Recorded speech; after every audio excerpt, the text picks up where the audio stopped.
Contrairement à ce qui est cru par la population, l'océan est loin d'être un milieu silencieux. On retrouve différents types de bruits tels que des bruits naturels comme la pluie, l'orage, des bancs de poissons ou encore de la faune marine. Il y a des bruits anthropiques aussi, tout ce qui est trafic maritime, prospection pétrolière ou encore des sous-marins.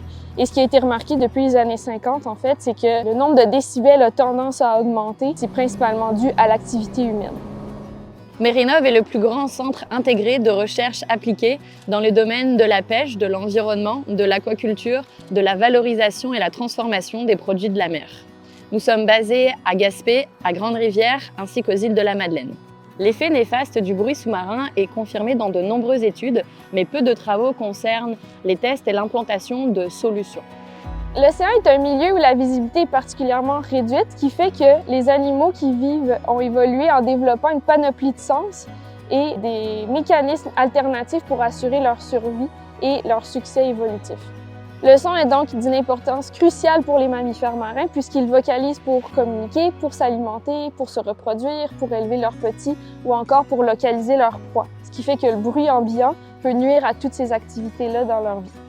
L'objectif du projet Méthaman 2 est de concevoir des solutions innovantes pour réduire le bruit des navires de pêche, ici des semi-hauturiers, et ainsi réduire l'impact du bruit dans l'environnement, plus spécifiquement dans l'habitat des espèces en péril.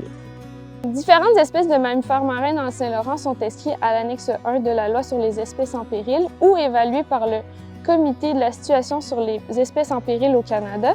On retrouve le rorqual bleu, le rorqual commun, la baleine noire de l'Atlantique Nord, le beluga du Saint-Laurent, la baleine à bec de Sowerby, la tortue lutte et le marsouin commun qui ont tous en commun comme menace le bruit anthropique dans leur habitat naturel. Sur la flotte de pêche, qui compte environ 700 à 800 navires au Québec, on a choisi 3 navires qui sont représentatifs. Méridien 66, Manic 5, Nutamet. Pourquoi ces bateaux-là? Grande collaboration des pêcheurs à travailler à des projets de recherche pour la fonctionnalité de ces navires, la construction de ces navires. Les 2 premiers navires, Manic 5 et Méridien 66, sont des coques en acier, tandis que Nutamet est une coque en fibre de verre. Ces navires sont des navires semi-hauturiers qui travaillent principalement au chalut, qui travaillent longtemps dans l'année aussi, excepté pour le Nutamet qui est un multipêche puis qui lui travaille principalement au niveau de la pêche au crabe. Innovation Maritime est un centre de recherche appliquée affilié à l'Institut maritime de Québec et situé à Rimouski. Sa mission principale est de soutenir la compétitivité du secteur maritime en développant des solutions technologiques innovantes par la recherche appliquée, l'aide technique et la diffusion de l'information. Quand on parle du LRN, c'est-à-dire le bruit rayonné par un navire, les sources de bruit sont bien connues. On trouve les hélices, la machinerie, tout ce qui est moteur et génératrice, et enfin le bruit hydrodynamique lié à l'écoulement turbulent de l'eau autour de la coque.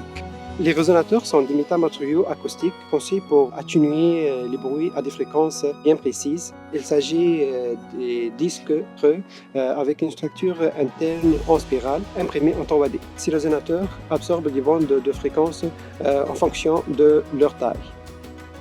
On installe ces solutions à bord des navires pour valider leur performance de réduction. Nous mesurerons à la fois les niveaux de vibration et de bruit à bord ainsi que le bruit sous-marin généré par le navire avec et sans mitigation. Cela nous permet d'évaluer l'effet de réduction à bord et sous l'eau. Cette solution permet de réduire significativement le bruit rayonné par les navires, diminuant ainsi son impact sur les espèces en péril et améliorant également le confort acoustique des personnes travaillant à bord. À l'issue de ce projet, on aimerait tester ces solutions innovantes à bord d'autres navires de pêche, mais aussi d'autres navires comme les navires de croisière. On aimerait également sensibiliser les pêcheurs sur l'impact du bruit sur leur santé.